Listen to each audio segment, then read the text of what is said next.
Welcome back, viewers, to the second part of my conversation with Mr. Prasanna Madhyasta of Jio Finance Limited on the CXO Transitions series. Do watch the first part of our conversation and all other episodes of this series on my YouTube and Spotify channels. Links are given in the description. Welcome back, Prasanna. Happy to have you with us again. So, Prasanna, from ICICI Bank as P&L head for Karnataka, I saw that you made a very significant transition to Credex, which is a startup fintech. So it was both a transition to a fintech as well as to a startup. So can you tell our viewers what were the anxieties you faced at that time? How did you actually decide to make the move? And how did you overcome those challenges? So I'll just take it this way. By the time I was 6 years in ICICI Bank, I had completed 19 years of banking experience. And I had worked across customer service, operations, business development, which is specific to Forex and trade as a trade specialist, and multi-function, multi-product balance sheet management specific to a single state, which is Karnataka. Somewhere it was always haunting. There was a question within that 19 years, what next? Am I going to continue as a banker? To be very honest with you, my father is a retired banker. My father-in-law is a retired banker. And I have around 28 people in the family who are bankers who joined in one organization and retired in one organization. I did had a lot of questions raised on my decisions when I left the first organization. And then people gave up and they just kept quiet when I kept on changing organization. But there is a satisfaction that I joined as an officer and I was an AGM in 19 years. But that was not sufficient for me. And I felt that there is something which is still missing. Am I on track with the current need of the BFSI? That question was always longing.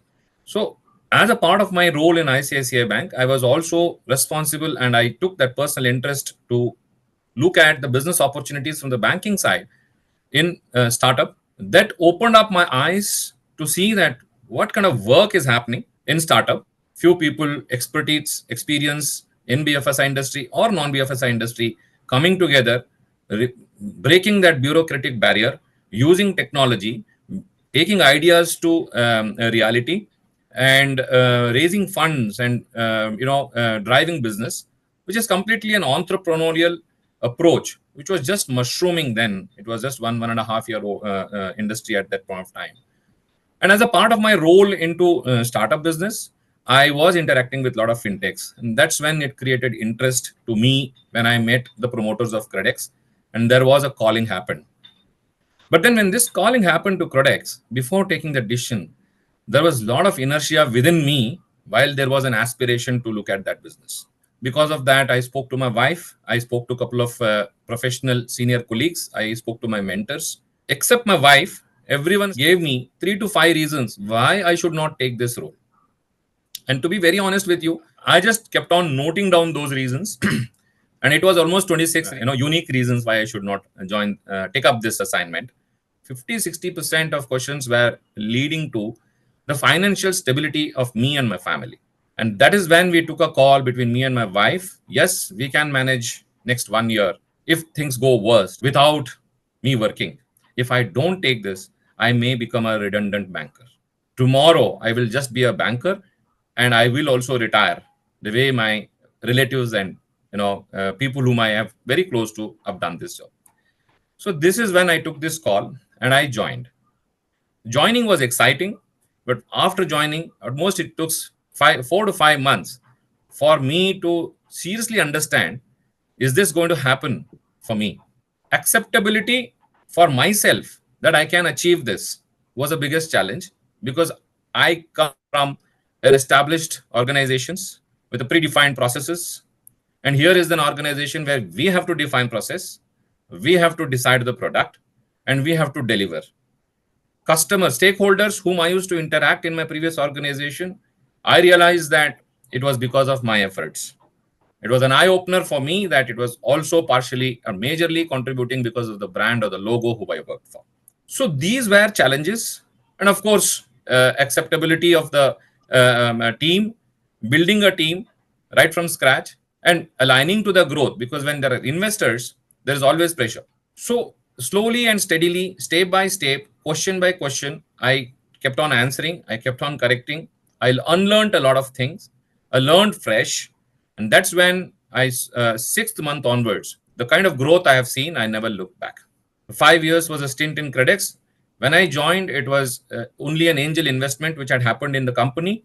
And post me joining, there were two fundraise from a Series A and a Series B, which actually took the company to such level that we broke even and we started contributing in this business with profitability. Wow, that is pretty inspirational. Major decision in your career. All the trappings of big brands were removed, and you have to prove yourself to yourself as well as to others all over again. Key, what is Prasanna all about? Wonderful to hear that, Prasanna. So, Prasanna, my last question to you is during this long journey of yours, 25 years, first in banking, then in fintech, and then in BFCs, I'm sure you had lots of personal learnings and leadership lessons which you picked up. Can you share some of those learnings and leadership lessons which you picked up? Definitely, yes. And so, before sharing my experiences, I just want to talk about a few pointers. Human being always needs validation. So, whatever step you do, whatever recognitions and achievements you achieve, you always need validations.